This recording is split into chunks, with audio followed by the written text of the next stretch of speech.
त वीर होस्, तैँले नसक्ने कुरा केही पनि छैन आँटेपछि भनेपछि हो त भन्ने लागेछ। हे केटा हिँड्न, खुँडा कुकुर जे छ बोक हिँड अगाडि बढ, यही हो त्यति बेला। के को साई सेनाको अस्तित्व थिएन त्यति बेला। ल लड्न जाने भनेपछि जाने। त्यति बेला हिन्दू असली हिन्दुस्तान भने भन्छ नि यहाँका लुवाङ्गेहरू। के को हिन्दू असली हिन्दुस्तान? पृथ्वीनारायण शाह आफै मगरको छोरो हो कि भन्ने छ। विश्वभरिका मजदुर एक हौँ भने नि प्रचण्डले, भए त मजदुर एक। स्वास्नी छोरी बुहारी ल्याएर हालेकै हालेनन्। बिगुल फुकेपछि कुदेर आउनु पर्थ्यो, त्यस्तो हुन्थ्यो नि त। कोत पर्वमा बिगुल फुके धरारामा अनि सबै भेला भए भन्दैनन्, त्यही कुरा हो। पृथ्वीनारायण शाहको चेत खुल्यो, त्यसलाई निराकरण गरौँ न। तर यो भूगोल त चाहियो होला नि त मलाई। अहिले महेन्द्रको नाम लियो भने कुटुला जस्तो गर्छन् सभा सम्मेलनहरूमा, यो महेन्द्रीय राष्ट्रपात भयो भन्छ। पृथ्वीनारायण शाहले यो देश बनाइदिए, के नेपाल र नेपालले के अप्ठ्यारो भयो? पृथ्वीनारायण शाह आफै खुँडा खुकुरी लिएर मैदानमा लड्न जान्थे। पृथ्वीनारायण शाहलाई हो कि जस्तो लाग्यो। पृथ्वीनारायण शाह एउटा कमजोर राज्यका राजा, आत्मनिर्भर नभइकन तिमीले यो देश चाहिँ थामेर खान सक्दैनौ। त यो कहाँ आयो त भन्दा पृथ्वीनारायण शाहले दिएको जग हो। त्यसो भने 22-24 जाउँ अरे फर्केका, त्यही हो त चाहना हाम्रो। एउटा विधा दिँदैमा त्यत्रो पहाड के खस्छ र? यो भूगोलले कसैलाई के अप्ठ्यारो पारेको छ? यो मुद्दालाई सामाजिकीकरण गर न भनेको राजनीतिकरण गरिदिए, कसैले हिन्दूकरण गरिदिए। ब्रिटिस इस्ट इन्डिया कम्पनीको 2400 फौज काठमाडौँमा आएर डेरा जमायो। यिनीहरूलाई के पे गर्थ्यो त त्यसले? सही सूचनै छैन। अब मैले चाहिँ यो सही सूचना ल्याउन खोजेँ, महिला सान्दर्भिक गरिदिएँ। मैले यो विषय त्यहाँ जोडदार रूपमा उठाउन चाहेको थिएँ नि। पृथ्वी जयन्तीलाई पनि अहिले निकै चर्चाको विषय बनाइएको छ र पृथ्वीनारायण शाहलाई, जसलाई जसोभन्दा आफू अनुकूल हुन्छन् पृथ्वीनारायण शाह, त्यसै भनेर व्याख्या गर्ने परिवेश पनि अहिले चलेको छ। कतै हिन्दूका सभामा पृथ्वीनारायण शाह हिन्दूका नेता हुन् भनेको छ, कतै राष्ट्रिय एकीकरणका चाहिँ पिता हुन् भनेको छ, कतै पृथ्वीनारायण शाहलाई थुक्न त्यसै दिन पृथ्वी जयन्तीकै दिन थुक्ने त्यस्तो तत्त्व पनि बजारमा चाहिँ सक्रिय छ। यी चाहिँ सामन्त हुन्, साम्राज्यवादी हुन् भनेर थुक्नेहरू पनि छन्। पृथ्वी जयन्तीको सन्दर्भमा पृथ्वीनारायण शाह र उनको भूमिकालाई स्मरण गर्दै पृथ्वीनारायण शाहलाई स्मरण गर्नुपर्दा तपाईँ आज कसरी सम्झिराख्नु भएको छ? आजको नेपालको परिवेश र पृथ्वीनारायण शाहलाई सम्झिनु पर्दा डाक्टर साहब कसरी सम्झिन चाहनुहुन्छ? यो पृथ्वीनारायण शाहको कसैले हिन्दूकरण गर्न खोजेका छन्, कसैले राजतन्त्रीकरण गर्न खोजेका छन्, कसैले चाहिँ निषेध गर्न खोजेका छन् र थुकेका छन्, कसैले चाहिँ दुध कारेका छन्। किनभने यो विषयलाई कसरी हेर्ने भन्ने एउटा समुचित दृष्टिकोण हामीसँग छैन। त्यो चिजलाई चाहिँ व्यवस्थित गर्नुपर्छ भनेर मैले लामो समयसम्म मदननाथ प्रसिद्धसँग मिलेर यही भवनमा श्रृङ्खलाबद्ध अभियानमा म आफै पनि सहभागी भएँ। बिस्तारै मैले के देखेँ भने तीमध्ये कोही यसलाई हिन्दूकरण गर्न चाहन्छन्, कोही यसलाई राजतन्त्रीकरण गर्न चाहन्छन्, राजनीतिकरण गर्न चाहन्छन्, कोही यसलाई चाहिँ आफ्नो राजनीतिक फाइदाको विषयवस्तु बनाउन चाहन्छन्। यो देखेपछि म त्यहाँबाट पन्छेँ। करिब 3-4 वर्षदेखि चाहिँ म यसमा आबद्धै हुन छोडेँ। किनभने पृथ्वीनारायण शाहले हिन्दुत्वको लागि नेपाल राष्ट्रको निर्माण गरेकै थिएन। आजको सन्दर्भमा पृथ्वीनारायण शाहलाई राजतन्त्रीकरण गर्नु पृथ्वीनारायण शाहप्रतिको साँचो निष्ठा नै हुँदैन। राजतन्त्रको विषय एउटा हो, पृथ्वीनारायण शाहको विषय अर्को हो। किनभने पृथ्वीनारायण शाहले राजतन्त्रका लागि नेपाल राष्ट्रको निर्माण गरेका होइनन् नि। छोरा नाति पनाति राजा भइरहन् भनेर त्यो एकीकरण थालिएको थिएन भन्ने त्यो त उनी आफै अलरेडी राजा थिए। अनि विदेशी थिचोमिचो र हस्तक्षेपहरू इर्दगिर्दको क्षेत्रमा चाहिँ बढ्न थालेका थिए। त्यस्तो बेलामा एकीकृत नेपाल बनाइएन भने यो नेपालको राष्ट्रिय अस्तित्व बचाउन सकिँदैन भन्ने अभिप्रायले पनि पृथ्वीनारायण शाह अगाडि बढेका थिए। त्यो कुरा यहाँ मान्छे भन्नै चाहँदैनन्, कति सुन्न पनि चाहँदैनन्। त्यसपछि भाइले भनेको प्रश्न चाहिँ त्यसपछि त्यहाँ उपस्थित भए हुन्छ कसरी भने जब भक्तपुर जितिसकेपछि, ललितपुर जितिसकेपछि र भक्तपुर जितिसकेपछि पृथ्वीनारायण शाहका भाइहरूले के भने हामी पनि अलग अलग राज्यको राजा हुन चाहन्छौँ। त्यसपछि पृथ्वीनारायण शाहले के भने अलग अलग राज्यको राजा हुने भए किन यो एकीकरण गर्नु पर्थ्यो त, किन यो राज्य विजय गर्नु पर्थ्यो त, यो हुन सक्दैन भने सबै भाइहरू बिबिन्डिएर दरगाह दिशा लागे। एकजना भाइ मात्रै बाँकी रहेका थिए पृथ्वीनारायण शाहको लास्टमा। त्यही कुरा, त्यही द्वन्द्व विस्तारित भएर राजदरबारभित्र पछि काटाकाट भयो, बहादुर शाह मारिए, उनले बेतियामा चाहिँ निर्वासित हुनु पर्यो। त्यसैको पराकाष्ठा वीरेन्द्रको वंश विनाश हो। अब यो कुरालाई भनौँ, यसलाई चाहिँ व्यवस्थित तरिकाले जनसमक्ष ल्याउँ भनेर मैले पृथ्वीनारायण शाहको एजेन्डा उठाउन खोजेको थिएँ।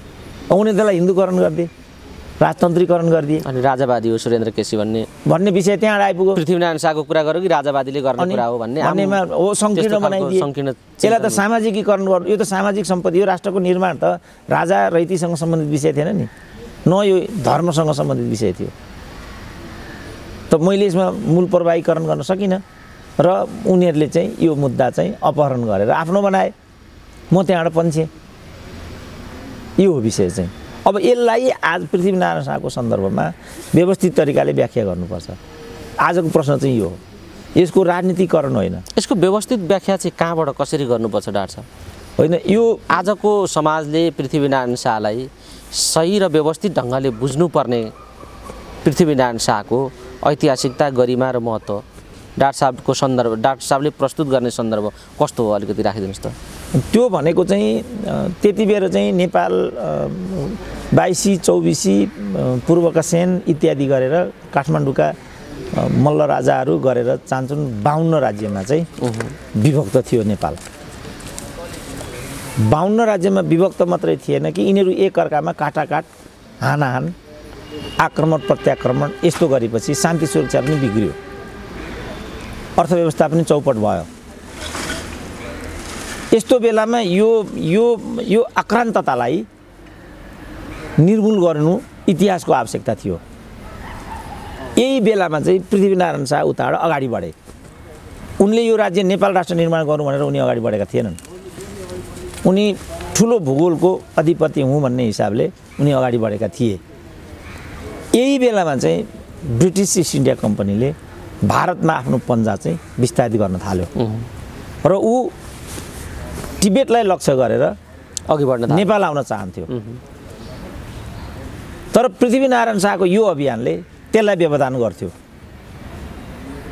तर पृथ्वीनारायण शाह त कीर्तिपुरसम्म आइपुगे। अब के गर्ने त भने, किन राजाहरूको, यहाँका राजाहरूको बिचमा पनि एकअर्कामा मेलमिलाप थिएन, बाहिरी राजाहरूसँग पनि सहकार्यको स्थिति थिएन। अनि जयप्रकाश मल्ल चाहिँ ब्रिटिस इस्ट इन्डिया कम्पनीको शरणमा पुगे।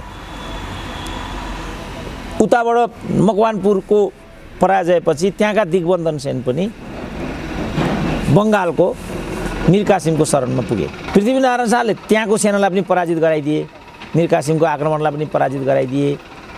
अनि जयप्रकाश मल्ललाई साथ दिने भनेर आएको ब्रिटिस इस्ट इन्डिया कम्पनीको सेनालाई सिन्धुलीगढीमा परास्त गराइसकेपछि पृथ्वीनारायण शाहको चेत खुल्यो। यहाँ त यो पो जड कुरा रहेछ। त्यसकारण हामीले अझ बलियो हुनुपर्छ र यो देशलाई एकताबद्ध गराउनै पर्छ, होइन भने यो देश चाहिँ विदेशीहरूको चपेटामा पर्छ। बस यही कुरा अहिलेको केन्द्रीय विषय। यसलाई बुझ्ने र डिबेटलाई यहाँ केन्द्रित गर्नुपर्नेमा कसैले हिन्दूकरण गरिदिए, कसैले राजतन्त्रीकरण गरिदिए, कसैले राजनीतिकरण गरिदिए। त्यो विषय त विकराल बन्यो नि त। जस्तो पृथ्वीनारायण शाहकालीन नेपालले भोगेको अन्तर्राष्ट्रिय समस्या जे हो, आज यो गणतन्त्रसम्म आइपुग्दा ठ्याक्कै यो नेपाल त्यही ठाउँमा आइपुग्यो भनेर विश्लेषण पनि भइराखेका छन्। त्यस्तो हो, त्यही ठाउँमा। त्यही नै सिक्किमको बाटो भनेकै मैले त्यही हो नि त। ठ्याक्कै त्यो पृथ्वीनारायणकालीन अन्तर्राष्ट्रिय समस्या जे हो नेपालको, आज नेपाल त्यही ठाउँमा आइपुगेको हो। प्रकारान्तरले कुरा त्यही हो। हाम्रो देशको अस्तित्व चाहिँ धरापमा पर्ने कुरा पृथ्वीनारायण शाहकालीन विषयवस्तु। मैले भने जस्तो यहाँ इस्ट इन्डिया कम्पनी आइदिएको भए के हुन्थ्यो त? ल यिनीहरू जो पृथ्वीनारायण शाहको शालिग थुक्छन्, तोड्छन्, ल आयो ब्रिटिस इस्ट इन्डिया कम्पनीको 2400 फौज काठमाडौँमा आएर डेरा जमायो।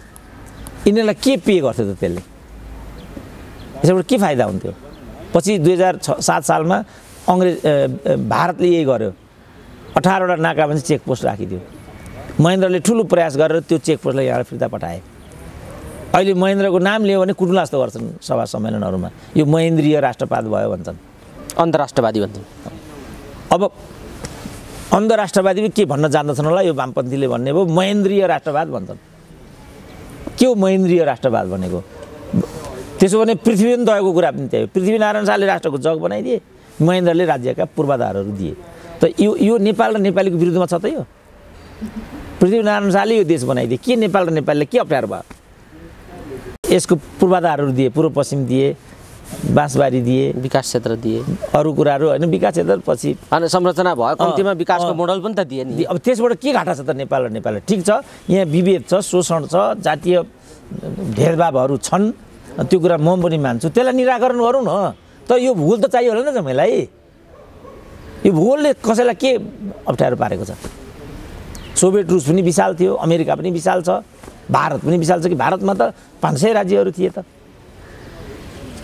भारतको एकीकरण साम्राज्यले गरिदियो, यहाँको एकीकरण सामन्तवादले गर्यो त के ठुलो कुरा भयो? जर्मनीमा पनि 50औं राज्यहरू थिए, इटालीमा पनि 50औं राज्यहरू थिए। अनि त्यहाँ चाहिँ बिस्मार्कको तस्बिर थुक्नु नपर्ने, पिटर द ग्रेटको शालिग तोड्नु नपर्ने, अनि यी पृथ्वीनारायण शाहको शालिग किन तोड्नु पर्ने? यसलाई केन्द्रीकृत गरेर यो मुद्दालाई सामाजिकीकरण गर न भनेको राजनीतिकरण गर्दै कसैले हिन्दूकरण गरिदिए। ल हिन्दूवालालाई त हिन्दूकरण गरेको मन पर्ला, बुद्धिस्टलाई के हुन्छ त? अरूलाई के हुन्छ त? त्यसको केन्द्रीय विषय त पृथ्वीनारायण शाहलाई त सामाजिकीकरण गरेर पो हुनुपर्छ। तर त्योभन्दा विपरीत दिशातिर आफू अनुकूल र आफ्ना विरोधी अहिलेको राजनीति अनुकूल उनलाई व्याख्या गर्ने कामहरू भयो। त्यसमा ठुला साना जातीय क्षेत्रीय सबै दलहरू काहीँ न काहीँ यो उसमा जोडिएका छन्। डाक्टर साहब, यो सन्दर्भ डाक्टर साहबले राख्दै गर्दाखेरि अर्को विषय अलिकति जोड्नुपर्ने मलाई अनुभूति हुन्छ। त्यो समय त्यो किसिमको परम्परागत एउटा कमजोर सेना, विज्ञान बिनाको सेना भनौँ न, विज्ञानले नछोएको एउटा चाहिँ परम्परागत हतियारहरू प्रयोग गरेर अघि बढेको पृथ्वीनारायण शाहकालीन नेपाली सेना, यो शाही सेना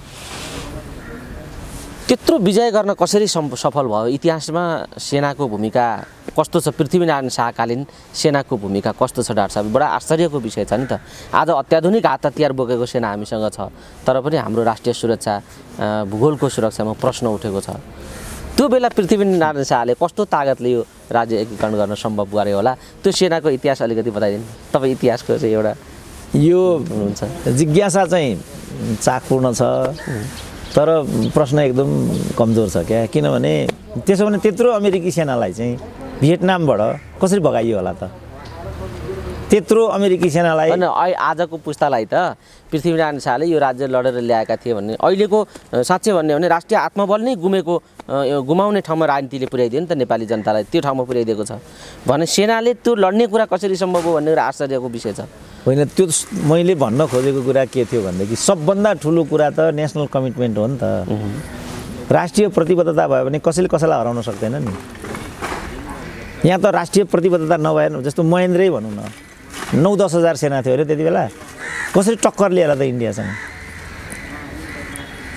त्यस कारणले माओले नै पनि 8वटा चाहिँ विश्वका सर्वशक्तिशाली सैनिकहरू थिए त्यहाँ।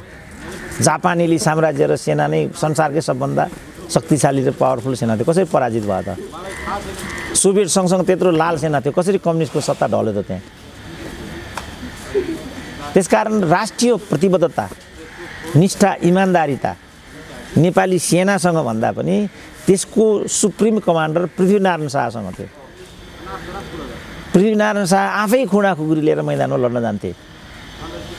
32 वर्षको उनको अभियान छ काठमाडौँ जित्दाखेरि। उनी एक दिन पनि, मलाई लाग्छ श्रीमतीसँग उनी टोटलमा 2 महिना पनि सुतेनन् होला। कति त श्रीमतीले पनि छोडिदिए, राष्ट्रलाई असजिलो हुने भएपछि छोडिहाल्छ, फिर्ता गरेका रेकर्ड छोडिहाल्छ नि त। श्रीमती अनुकूल को बस्छ त भने? तर पृथ्वीनारायण शाहले भाइ भनेनन्, श्रीमती भनेनन्, ससुराली भनेनन्। यहाँ तेरो मेरो यस्तो के भन्छन्। पृथ्वीनारायण शाहले ससुरालीमा आक्रमण गरेर आफ्नो अभियान अगाडि बढाएका छन्। भक्तपुरका राजा आफ्नै चाहिँ मितबाबु थिए। त्यस कारणले राजनीतिमा र पनि विजयमा पनि प्रतिबद्धता, जस्तो भनौँ न महाभारतकै युद्धको कुरा गरौँ, रामायणकै कुरा गरौँ न बाबु, बाहुनको छोरो होइन भाइ, कसरी चाहिँ त्यत्रो सेनालाई चाहिँ रामचन्द्रले जिते होला, 5 पाण्डवले जिते होला। जङ्गलमा विस्थापित भएको होइन 5 पाण्डव भनेको, अछुनी सेना थियो नि दुर्योधनसँग, त कसरी धाराशाही बनाइदिएछ? किनभने सत्य र निष्ठा अनि कमिटमेन्ट पाण्डुहरूसँग थियो, रामचन्द्रसँग थियो। त्यसबार रावणले पराजित हुनु पर्यो। त्यसकारण चाहिँ दुर्योधनहरूले पराजित हुनु पर्यो। पृथ्वीनारायण शाहको जुन एउटा मिसन भिजन र कमिटमेन्ट थियो त्यो युगान्तकारी मात्रै थिएन कि त्यति बेलाको नेपालको आवश्यकीय विषय, जस्तो मैले भने व्यापारको कुरा, बन्द व्यापार, काठमाडौँ भनौँ न, यत्रो शक्तिशाली काठमाडौँ कसरी सम्भव भयो होला त पृथ्वीनारायण शाहलाई? त्यति बेला स्थायी सेनाको बन्दोबस्त पनि हुँदैन थियो। हे केटा हिँड्न, खुँडा कुकुरी जे छ बोक, हिँड अगाडि बढ, यही हो त्यति बेला। के को शाही सेना? शाही सेनाको अस्तित्व थिएन त्यति बेला। ल लड्न जाने भनेपछि जाने।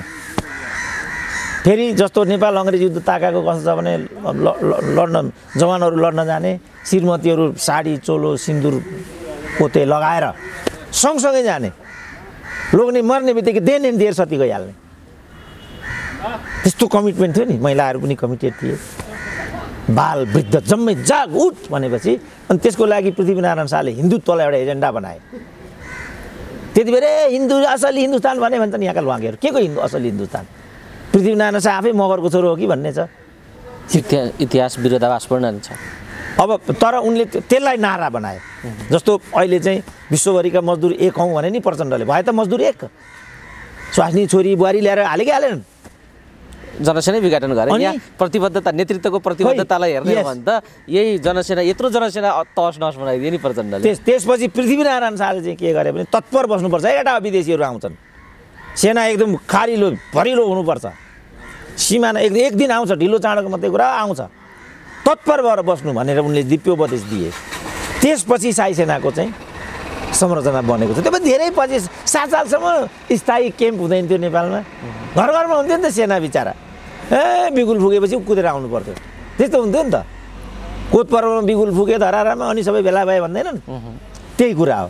त त्यति बेलाको भने बन्द व्यापार, शान्ति सुरक्षा, त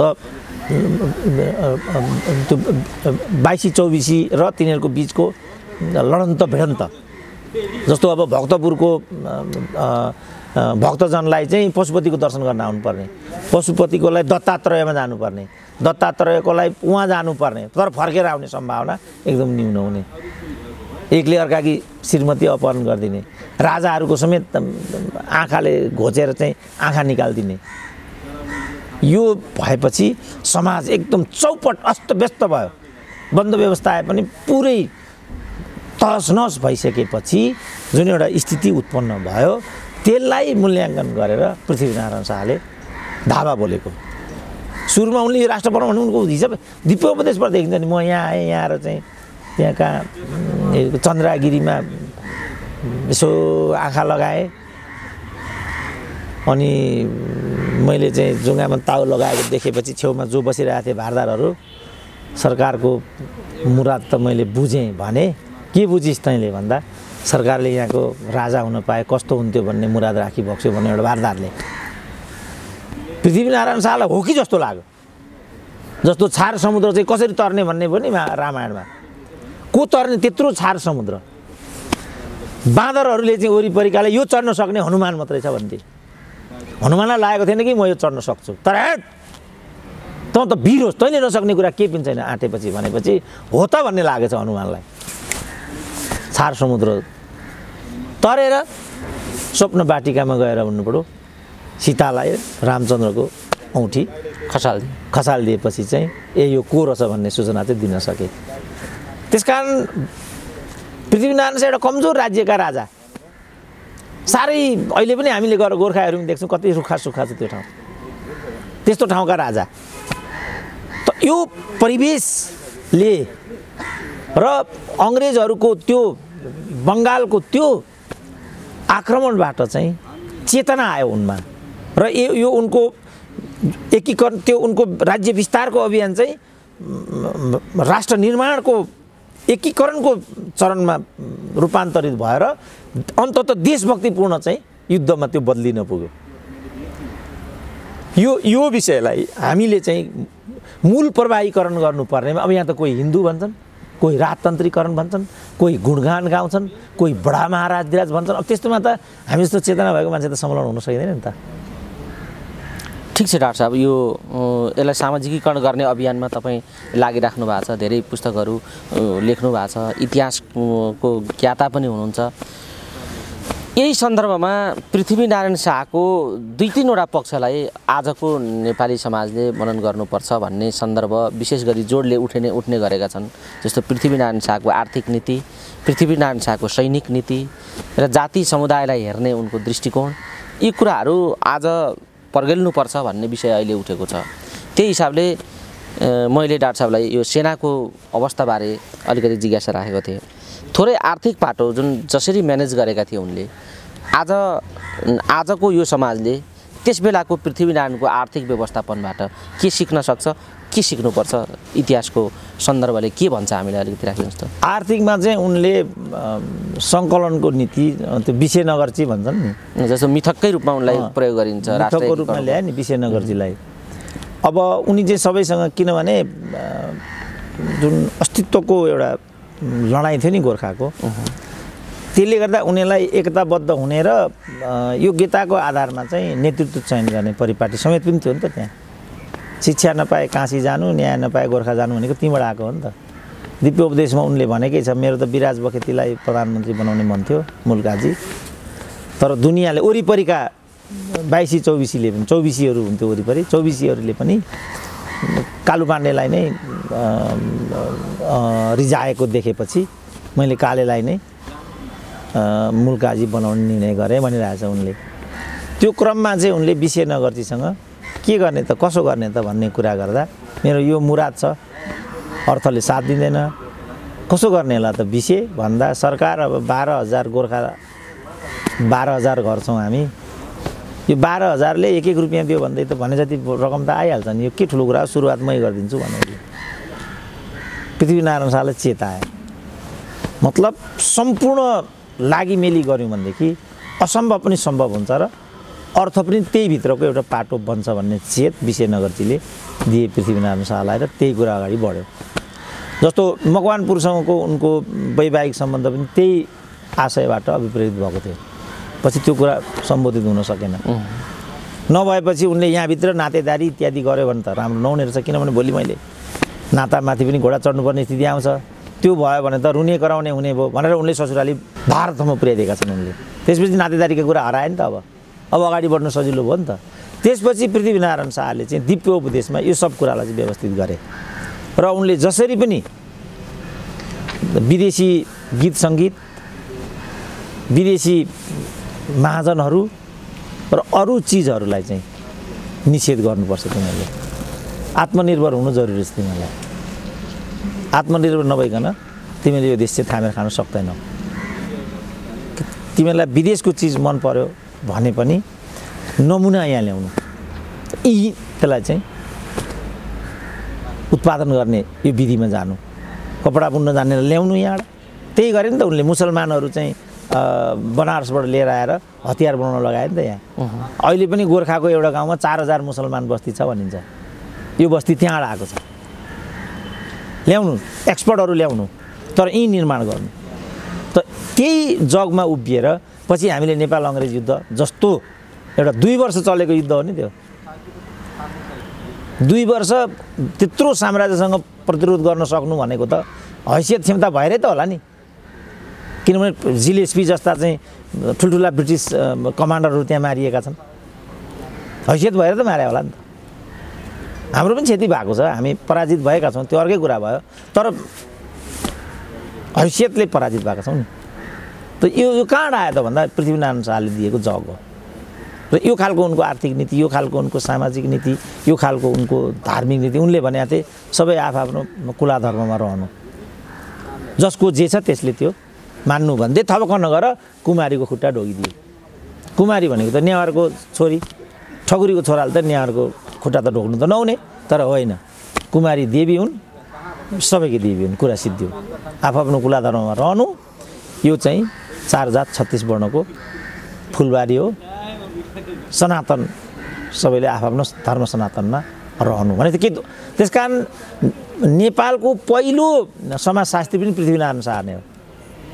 यो 4 जात 36 वर्ण भनेको मल्टिलिङ्गुअल, मल्टिएथनिक्स मल्टी रिलिजियस हो यो देश भनेको हो नि उनले।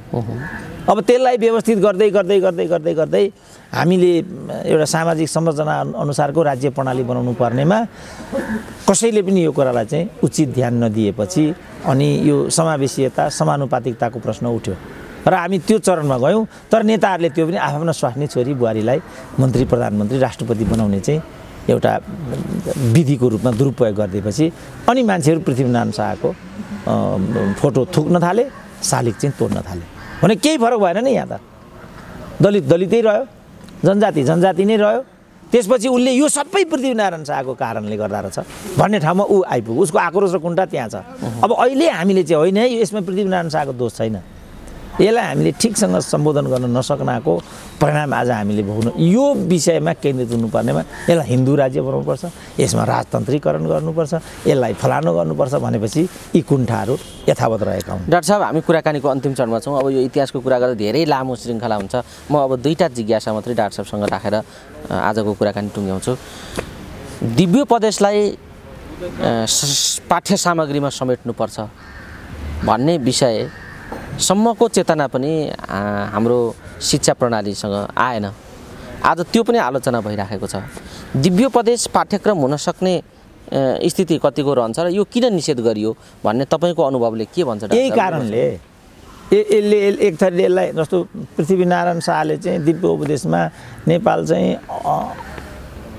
असली हिन्दुस्ताना भनेको भन्ने कुरा एउटा प्रसङ्ग छ। त्यसलाई चाहिँ अहिलेका यिनीहरूले असली हिन्दुस्ताना भनेको नेपाल चाहिँ हिन्दुत्वको लागि पवित्र स्थल हो र त्यसको चाहिँ आधारभूमि हो भनेको भनेर व्याख्या गरे। वास्तवमा असली हिन्दुस्तान भनेको त्यो नभइकन भर्जिन ल्यान्ड भनेको थियो उनले, विदेशी थिचोमिचो र हस्तक्षेपबाट मुक्त रहेको भूमि भन्ने त्यसको अर्थ थियो। अब यो असली हिन्दुस्तान भन्ने बित्तिकै त त्यसो भने हिन्दुत्वको लागि पृथ्वीनारायण शाहले यो गरेको भन्ने कुरा आयो। अब अघि मैले जातीय विविधताको कुरा गरेँ, उनले सबै जातलाई यो हेरी मगर हेरी विचारी राख्नु, पाण्डेलाई यसो गर्नु, खसलाई यसो गर्नु, ठकुरीलाई विश्वास नगर्नु सबै भनिरहेछ। त उनले ठकुरीलाई प्रवर्धन गर्न चाहेको भने त ठकुरीहरूलाई मात्रै अग्रस्थानमा राखेर अगाडि बढ्नु, ठकुरीले त विश्वासै नगर्नु दगाबाज हुन्छ भनेको छ उनले। सेनामा खसको वर्चस्व हुनुपर्छ भनेको छ उनले। त यो तरिकाबाट उनी चाहिँ आइरहेकोमा यसलाई अपव्याख्या गर्ने बित्तिकै मान्छेहरू चाहिँ तर्सिए र यो एकीकरण भनेकै बहुसङ्ख्यक भाषी र जातजातिको विरुद्धमा हो भन्ने मेसेज तल पठाइदिए। हाम्रो मोहनचन्द्र अधिकारीले नै एकीकरण भनेको खुनी हमला हो भन्थे नि। बाबुरामले त अनेक पटक दुत्कारे यसलाई, अहिले पनि दुत्कारछन् बाबुराम। हो त्यस सुन्नै चाहँदैनन् बाबु। त्यसपछि हो यस्तै खालका मान्छेहरू चाहिँ त्यहाँ त्यो प्रशासनिक संरचना बसेका छन्। अनि उनीहरूलाई किनभने सही सूचनै छैन। अब मैले चाहिँ यो सही सूचना ल्याउन खोजेँ, महिलालाई असान्दर्भिक गरिदिएँ। मैले यो विषय त्यहाँ जोडदार रूपमा उठाउन चाहेको थिएँ नि। सामाजिकीकरणको मुद्दा मूल मुद्दा हो है, यसलाई धार्मिकरण र राजनीतिकरण गर्नु उचित हुँदैन है भने मैले। उनी त्यसलाई विषय प्रवेशै हुन दिएनन्। त्यसपछि आजको स्थिति उत्पन्न भएको छ।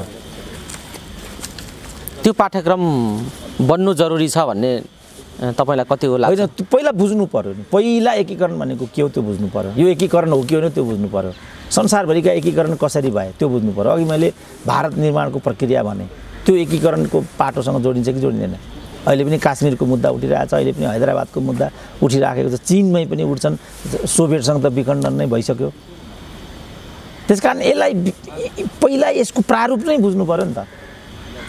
एकीकरण कस्तो हुन्छ? जर्मनीको एकीकरण हो कि होइन? इटालीको एकीकरण हो कि होइन? चाइनाको के हो स्थिति?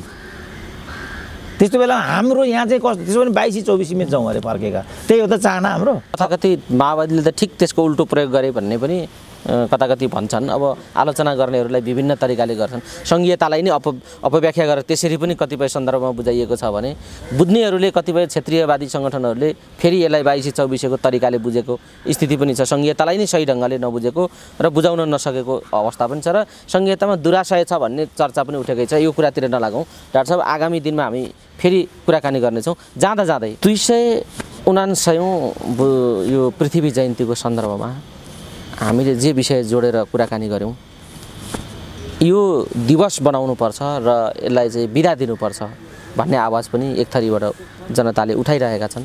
तर यसमा बिदा दिने प्रचलनलाई कटौती गरिएको छ। यो बिदा दिनु या नदिनुको सन्दर्भ कति महत्त्वपूर्ण छ, यो विषयलाई कसरी व्याख्या गर्नुहुन्छ? अब मैले चाहिँ यो बिदा दिने नदिनेलाई त्यत्रो विषय ठानेको छैन। केलाई चाहिँ के को कारणले आजको यो प्रश्न उत्पन्न भयो होला भन्ने विचार गर्दाखेरि चाहिँ अघि जुन किसिमको दुराशय र भ्रम अस्पष्टता जन्य एउटा परिवेश बन्यो नि त यहाँ, त्यसपछि राजतन्त्रलाई निषेध गर्ने नाममा पृथ्वी दिवस पनि निषेध गरियो। त्यसपछि किन त यो भन्ने, तिमीले यो बिदा दिने, ऊ बिदा दिने, यस्तो बिदा दिने, जसले यो राष्ट्रको जग हाल्यो, निर्माण गर्यो, त्यो दिवस चाहिँ तिमीले किन कटौती गरेका छौ त भन्ने रूपमा चाहिँ यो प्रतिक्रिया उत्पन्न भएको म देख्छु।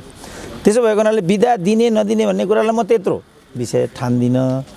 मुख्य कुरा यसको आशय चाहिँ संदिग्ध भयो, पृथ्वीनारायण शाह विरुद्ध लक्षित भयो। नेपाल र प्रकारान्तरले नेपाल राष्ट्र निर्माणको जो एउटा युगान्तकारी भूमिका पृथ्वीनारायण शाहको थियो, त्यो विषयलाई नै ओझेल पार्ने दुराशयबाट यो आयो भन्ने भयो।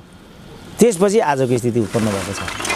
बिदा दिँदैमा थपकाउन केही भइहाल्ने, नदिँदैमा शतचूर्ण भइहाल्ने भन्ने कुरालाई चाहिँ मैले त्यति माथिको विषय भनेर मैले ठानेको छैन। तर अनेक विधाहरू त विधाहरू त यहाँ दियो, अनेकलाई चाहिँ के अरे राष्ट्रिय विभूति मानियो नि त, अनेकलाई शहीद मानियो, अनेकलाई राष्ट्रिय विभूति मानियो, धेरै कुरा भइराखेको छ। डाक्टर साहब, बिदाको सन्दर्भमा ठ्याक्कै तपाईँले के सन्देश दिनुहुन्छ, के सल्लाह दिनुहुन्छ यो राज्यलाई? अब यो होइन, यो चाहिँ दुराशयबाट पृथ्वीनारायण शाहलाई निषेध गर्ने भावनाबाट यो बिदा अवरुद्ध भएको हुनाले जसले पृथ्वीनारायण शाहको महत्त्वलाई हृदयङ्गम गरेको छ, उनीहरूको चित्त चाहिँ कुँडिएको छ। त्यो सोच्दा र कुनै पनि मुलुकसँग कुनै पनि मुलुकको चाहिँ एउटा न एउटा राष्ट्रिय दिवस चाहिँ हुन्छ।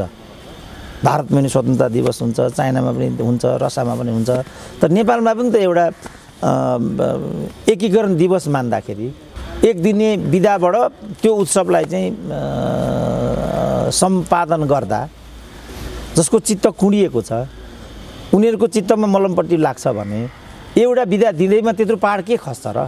त्यो हिसाबले म यो विषयलाई हेर्छु।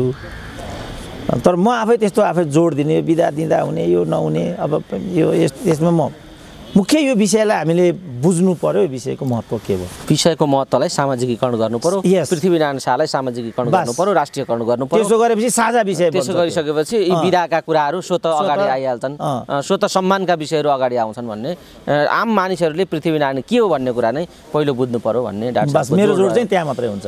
जाँदै जाँदै छुटेको केही छ कि डाक्टर साहब? छुटेको यही हो, पृथ्वी दिवसको रूपमा जो एकीकरण दिवस 279औं एकीकरण दिवस, पहिला त म आफै इतिहास सङ्घको अध्यक्ष पनि थिएँ।